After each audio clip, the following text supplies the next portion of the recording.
Hi, my name is Lucas Patino, and Mr. Turano, thank you for coming back for week two of the Q&A segment. Absolutely. My pleasure to be here, Lucas. Thank you for having me. Of course, we do have a lot of questions from the Gen Z community, and we have a new list of 4 questions we want to ask you today. If you're ready, we could go ahead. Let's do it. Love it. So first question, what's the best career advice you ever received? I would say not a whole lot of volume. So there's not a lot for me to pick from, which is a learning point for Gen Z, is go seek out advice and counsel and guidance from previous generations to figure out what they did wrong, not what they did right, but what they actually did wrong, and then grow from that. That's have the benefit of a whole lot of advice. And the reason being is because I never really knew to ask and probably wasn't smart enough to ask. So I would say step one is ask for that guidance. The best advice of the limited set that I ever got was from a book called Good to Great.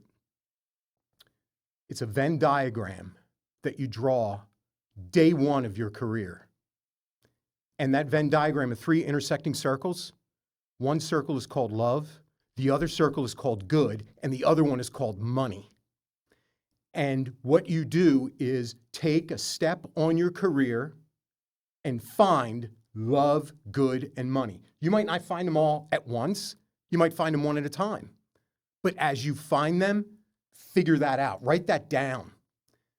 As you progress in your career and kind of look for what you're good at and what you really love to do, and wow, people pay me if I do this, you'll find that intersection. When you find that intersection of those 3, that is the optimal career state, because you're getting paid, you're loving every minute of it, which is how you can do your best work, and you're good at it, which means you're contributing in some way, shape, or form to the success of the team, the company, or yourself. Wow, that's great. So now for question 2, this is a 2-parter. So do grades and GPA matter? And then once you get your first job, does the experience outweigh the GPA, or is it the other way around? Well, if we can talk in the context of like if it's like your senior year or something like that. Like hiring wise. Yeah, for your first job, absolutely, because it's the measuring stick. It's the measuring stick of discipline and rigor that an employer can look at. Because frankly, they just don't know you and you don't have a whole lot of track record. So it's completely reasonable to say, yeah, you know what? You want to show results in school for 2 reasons. One is, yeah, for that employer. 2 is for you as the individual to show that. See, because if you can demonstrate to yourself that level of rigor and discipline and success and achievement, not easy, but the suffering through and making it happen and making it work, the first person you need to sell in a career is yourself. See, so if you prove it to yourself first, now you're dealing from a position of strength and confidence. Now you can take that to your first job. And yeah, it absolutely is a big point of a first job because it shows that level of rigor, discipline, and success, suffering through to get success. After that, my expectation as someone who's an employer of hundreds and thousands of people, my expectation would be I could care less what your GPA was because that's in the rearview mirror. It's what have you done to deliver time, cost, quality, results for whatever you did before from a professional standpoint. That's really it. So the GPA is a proof point to yourself, to your first employer. Beyond that, no, it's your success on the job and who you are that drives your success. Interesting. Yeah. So what's something that helped you get opportunities when you had little to no experience? Well, I always fall back on, it doesn't matter whether you have little to no experience or you have 30 years of experience. I look for the same set of attributes from anybody as a professional.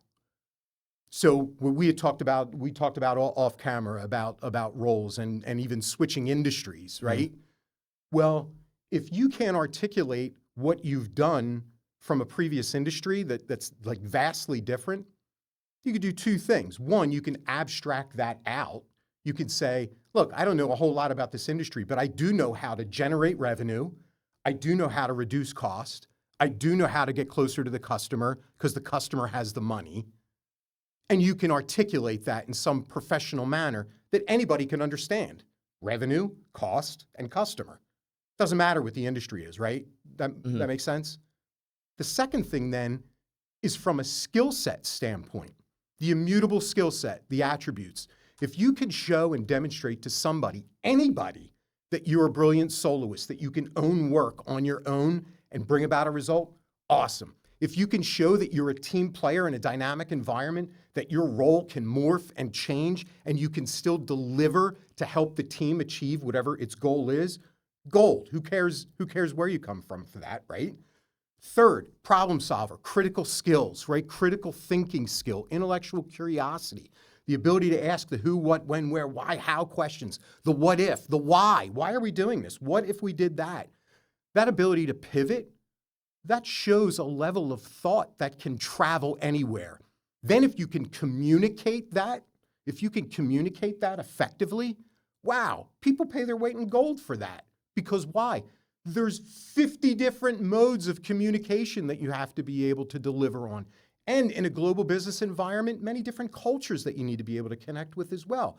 Plus you have different levels. Plus you have 4 different generations in the workplace right now. And plus you're going to have a robot in there on the team as well. So that omni-mode and omni-channel communication. And the last one that never goes out of style, Lucas, is grit and determination to get stuff done. And I don't mean like, let's run through the wall instead of walking through the door.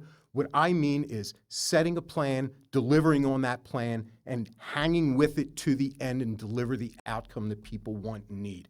If you are those things, and if you want to sprinkle on some level of emotional intelligence and minimal technical competency as technology evolves, that you can stay current with it, those skills are going to travel. So it doesn't matter from a market standpoint. Those people rise to the top anyway, regardless. Does that make sense? Yes, of course. Good. So last question of the day. So as you know, Gen Z unemployment rate is going up slowly. How can Gen Z gain experience in a tightened job market, both at entry level and intern level positions? Step one is get a job. I had a friend of mine said, I'll give you the acronym. This is the type of people I hang out with. I'll give you an acronym. Get a J-O-B. And what does that stand for? Job. So yes, right? So, but the whole idea is you can develop those aforementioned attributes and skills and confidence that we've talked about in those first 3 questions. You can develop that in any role, in any capacity. And then to be able to talk about that from a future or a next step standpoint, that's gold. It does not need to be perfect. It needs to, step 1, exist. Get something. 2, make it better. And guess what? You have 30 or 40 years to go make it better every single day if you set the plan to find what you're good at, what you love to do, and what people will pay you to do. It all comes together. The issue that I find so often, and it doesn't matter if you're an early career professional or a 20-year professional, is people wait. They stand around and they wait for the big one to come. And it doesn't. Well, there's an old saying, the best time to plant a tree was 20 years ago. The second best time, right now. And that's what that is. Take a step, even if it's a small one, a baby step. Just take a step. Get the job. Start building your credibility, your trust, your confidence. Then you can take step forward, step forward, step forward, and really grow and get towards that love, good, and money, career satisfaction. Fantastic. That wraps up week 2 of the Q&A segment. Thank you, Mr. Turano, for taking the time out of your day today to have this Q&A. Pleasure is mine, Lucas, anytime. Thanks, everybody. See you.